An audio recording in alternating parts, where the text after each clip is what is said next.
Vassals, knights, kings, and queens, thank you for coming back, and welcome to A Peasant's Guide to Crusader Kings Free Kingdom Management. Let's get to it. In our previous episode, we looked at your character sheet. Now, let's take a look at the kingdom management side of things. We start off with a small little territory here, with its own little character sheet over here, made up of several different stats. The first stat that we have is control. This is your grip and control of that territory. The higher it is, the more influence, money, and troops that you'll be provided. Development is the infrastructure of your town, which also increases how many troops will be provided, called levies, taxes, which is how much money, and supply limit, which is how much your troops are given food to keep on the fight. The popular opinion is what the people think of you. The higher this is, the more less likely they are to rebel against you and support you in your decisions. The culture is, well, as it sounds, the culture, the customs of this territory. Currently matching up with our Irish culture, and of course, your faith, the head religion in this territory. These can change in conflict based upon different rulers and leaders that are in control of this territory. It's always good to keep a little eye on this, but the main one that you want to keep an eye on is your control. Next, we look down here and we can see the income tax, so this is the monthly income that will be collected. The loot, which is how much money that can be made from raiding this territory. The levy count, which is how many troops will be raised by this territory when you call to war. The supply count, which is how much food and supplies can be supplied to a stationed army in the territory. And we can see down here the garrison. This is the defense type on how long they can hold out on an offense and how many in-housed levies are stationed at this place. These levies will not be counted to your army count, but these will be permanently stationed at the defensive point during a siege. And then further down here, we have these points, which are used for construction.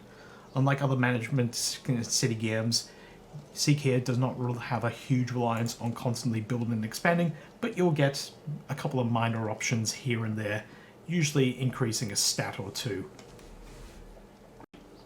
Furthermore, to the top left of your kingdom's character sheet, you'll be able to see what duchies, kingdoms, and empires that this territory is associated with. This helps when you're plotting your conquests. If you're trying to go for a particular title, you know which territories to go towards. And over here, you could see the major holdings. So these will be the cities, the churches that are built, each divvying up into these tiny little sections here, each with their own constructions that can be built. So I hear you screaming to yourself, I don't want to click on each individual territory. Well, thankfully, you don't have to.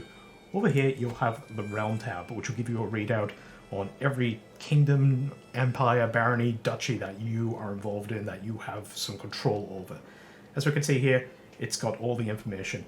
We'll have the development count, the control level, how much taxes you're getting, the levy count, your current realm size, which at the moment we only hold this one area, so we only have a realm size of 1, and how many holdings that we can possibly have. This is all controlled by your perks that you'll have, as well as your stewardship count, and any bonuses that you're given by your wife or husband if you have one. So further additional information on our territory is gained by clicking on the icon to the bottom left. As we can see here, we've got our current earldom that is here, and the number of claimants. These are people that have claims on our territory. So these are the people that we either need to keep in our good books or potentially murder. You can see down here the current succession line based upon our current rulings, so that when our character dies, we know who will assume the control of this territory. So you have a barony. Now you're saying to yourself, I want a duchy. Well, let's take a look over the duchy titles over here and take a look at the duchy that we're going for. Our barony is part of this duchy.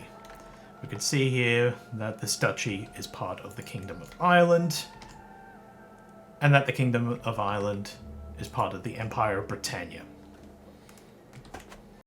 But let's not get ahead of ourselves. Let's just start with the duchy. In order to claim this duchy and rule it, we'll need to, let's just say, assume control of these earldoms over here through acts of either political intrigue, or stabby murder, or large-scale stabby murder. As we can see here, the Earldom of Ormond is already in our control, so that just leaves these following earldoms, letting us know who's in control, so we know who we either need to brown nose or stick in the ground. And with that, we are at the end of our kingdom management side of Crusader Kings. Remember, CK3 is more of a role-playing game than a city manager game, so thankfully it's light on that material. Unlike our next topic, which will be quite hefty, where we'll be looking at interactions and decisions. Anyway, I'm Wilshy1, your nerdy-ass resident gamer. Thanks for watching, and I'll see you next time. If you've liked what you've seen, feel free to like and subscribe. We also stream every Monday, Wednesday, and Sunday, playing nerdy-ass games, such as Crusader Kings. We'd love to have you there, and we'll see you then.